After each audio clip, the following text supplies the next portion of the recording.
തിരുവനന്തപുരം നെടുമങ്ങാട് പെരുമ്പാമ്പിനെ പിടികൂടി. 12 അടിയോളം നീളമുള്ള പെരുമ്പാമ്പിനെയാണ് പിടികൂടിയത്. ഫോറസ്റ്റ് ബീറ്റ് ഓഫീസർ റോഷ്നിയാണ് പാമ്പിനെ പിടികൂടിയത്. മൂവാറ്റുപുഴ പേരമംഗലത്തെ തിരുപേരമംഗലത്തപ്പൻ ക്ഷേത്രത്തിൽ നടന്ന മിഥുനമാസ ആയില്യ പൂജ ദർശിക്കാൻ ചലച്ചിത്ര താരം ഭാമ അടക്കം നിരവധി പേരെത്തി. ഈ വർഷത്തെ അവസാന ആയില്യ പൂജയാണിത്. തിരുവനന്തപുരം കണ്ടല അരുമാളൂരിൽ വീടിനു നേരെ ഗുണ്ടാസംഘം ആക്രമണം നടത്തിയ സംഭവത്തിൽ ഒരാൾ പിടിയിലായത് കണ്ടല സ്വദേശി അർജുൻ. ആക്രമണം നടന്നത് അരുമാളൂർ സ്വദേശി ബിജുവിന്റെ വീടിനു നേരെ. തൃശൂർ ഗുരുവായൂരിൽ ഭഗവതി ക്ഷേത്രത്തിലെ ഭണ്ഡാരം കുത്തിത്തുറന്നു മോഷണം. ക്ഷേത്ര ഭാരവാഹികൾ പോലീസിൽ പരാതി നൽകി. പോലീസും ഡോഗ് സ്ക്വാഡും സ്ഥലത്തെത്തി പരിശോധന നടത്തി.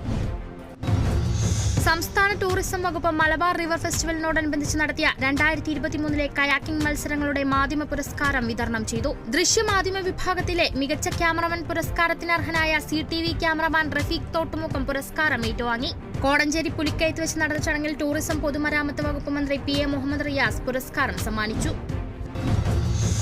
ദുബായിൽ പാകിസ്ഥാനിയുടെ മർദ്ദനമേറ്റ് മരിച്ച മലയാളിയുടെ മൃതദേഹം നാട്ടിലെത്തിച്ചു. ദുബായിൽ മോഷണ ശ്രമത്തിനിടെ പാക് പൗരന്റെ ആക്രമണത്തിൽ മരിച്ച കൊല്ലം ശൂരനാട് സ്വദേശി പ്രദീപിന്റെ മൃതദേഹം നാട്ടിലെത്തിക്കുന്നത് ഒരാഴ്ചയ്ക്ക് ശേഷം. പൊതുദർശനത്തിന് ശേഷം മൃതദേഹം വീട്ടുവളപ്പിൽ സംസ്കരിക്കും. അപകടങ്ങൾ തുടർക്കഥയായി മുതലപ്പൊഴി. 4 പേരുമായി മത്സ്യബന്ധനം കഴിഞ്ഞ് തിരിച്ചു വരുന്ന വള്ളം മറിഞ്ഞു. വള്ളത്തിലുണ്ടായിരുന്ന 4 പേരെയും രക്ഷപ്പെടുത്തി. പ്രമുഖ ടെലിവിഷൻ പരമ്പര മറിമായം ടീമിന്റെ സിനിമ പഞ്ചായത്ത് ജെട്ടി ജൂലൈ 26-ന് തിയേറ്ററുകളിൽ.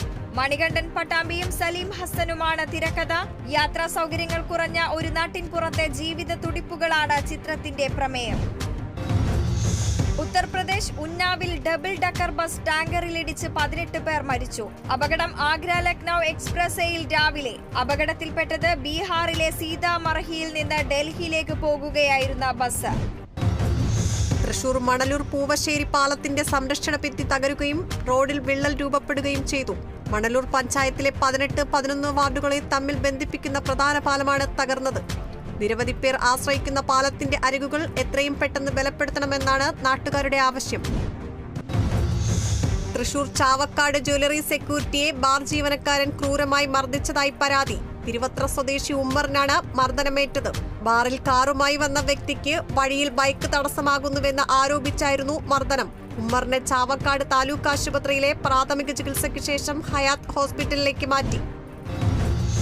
തൃശൂർ വ്യാപാരി വ്യവസായി സമിതി കൊടുങ്ങല്ലൂർ യൂണിറ്റ് കൺവെൻഷൻ സംഘടിപ്പിച്ചു. നഗരസഭാ ചെയർപേഴ്സൺ TK ഗീത കൺവെൻഷൻ ഉദ്ഘാടനം ചെയ്തു. യൂണിറ്റ് പ്രസിഡന്റ് പ്രദീപ് കുമാർ അധ്യക്ഷനായ ചടങ്ങിൽ യൂണിറ്റ് സെക്രട്ടറി അമൽലാൽ, നഗരസഭാ കൌൺസിലർ PN വിനയചന്ദ്രൻ തുടങ്ങിയവർ സംസാരിച്ചു. ഇൻഡോർ സ്റ്റേഡിയത്തിൽ വെച്ച് നടക്കുന്ന ചടങ്ങിൽ നഗരസഭാ പ്രതിനിധികൾ പുരസ്കാരം ഏറ്റുവാങ്ങും. ആലപ്പുഴ ഹരിപ്പാട് നങ്ങ്യാർകുളങ്ങരയിൽ സൈനിക കൂട്ടായ്മയായ soldiers of east Venice charitable സൊസൈറ്റിയുടെ ഓഫീസ് തുറന്നു. രമേശ് ചെന്നിത്തല MLA ഉദ്ഘാടനം നിർവഹിച്ച ചടങ്ങിൽ ആലപ്പുഴ ഹരിപ്പാട് നങ്ങ്യാർകുളങ്ങരയിൽ സൈനിക കൂട്ടായ്മയായ soldiers of east Venice charitable സൊസൈറ്റിയുടെ ഓഫീസ് തുറന്നു. രമേശ് ചെന്നിത്തല MLA ഉദ്ഘാടനം നിർവഹിച്ച ചടങ്ങിൽ ജീവകാരുണ്യ പ്രവർത്തനങ്ങളുടെ ഭാഗമായുള്ള സഹായ വിതരണവും നടന്നു.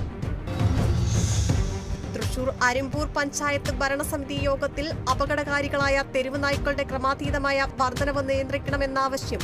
അടിയന്തര നടപടി സ്വീകരിക്കണമെന്നാവശ്യപ്പെട്ട് പഞ്ചായത്ത് പ്രമേയം പാസാക്കി. നടപടി പ്രദേശത്ത് തെരുവ് നായ്ക്കളുടെ ശല്യം രൂക്ഷമായ സാഹചര്യത്തിൽ. കുവൈറ്റിലെ മുൻ ഗവൺമെന്റ് കോൺട്രാക്ടറും കായംകുളം സ്വദേശിയുമായ വള്ളിക്കുന്നം പുത്തംവീട്ടിൽ ചന്ദ്രശേഖരൻ പിള്ള അന്തരിച്ചു. കുവൈറ്റിലെ വ്യവസായി സുരേഷ് C പിള്ളയുടെ പിതാവാണ്. കൊല്ലം പോരുവഴി പഞ്ചായത്തിലെ ജനകീയ ആരോഗ്യ കേന്ദ്രത്തിന്റെ ശിലാസ്ഥാപന കർമ്മം കൊടിക്കുന്നിൽ സുരേഷ് MP നിർവഹിച്ചു.